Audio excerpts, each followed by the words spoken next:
اور اگر انسان کا معاملہ دوسرے سے درست ہو تو بندہ دوسرے کے دل میں جگہ بنا لیتا ہے، ورنہ ایسی گانٹھ پڑتی ہے جو کبھی نہیں کھلتی، کچھ بھی بندہ کرتا رہے۔ تو اس لیے پہلی بات یہ سمجھائی کہ اوفوا بالعقود، ایفائے عہد کرو،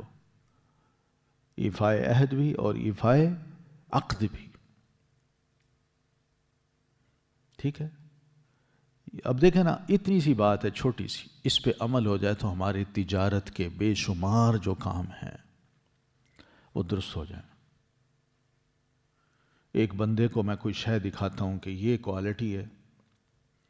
یہ میرے فیکٹری میں بنتا ہے اور میں یہ چیز اتنے کی دے سکتا ہوں آپ کو، اب وہ دکھانے کو کچھ ہے اور بنانے میں کچھ ہے۔ اب یہ دھوکہ ہے، یہ دھوکہ ہے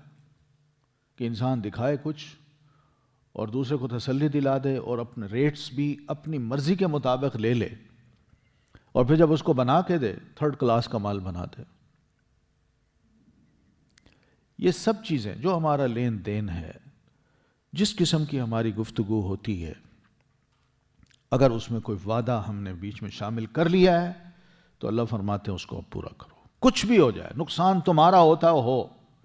تم نے اس وعدے کو پورا کرنا ہے، اس میں یہ نہیں دیکھنا کہ اب میرا نقصان ہوتا ہے۔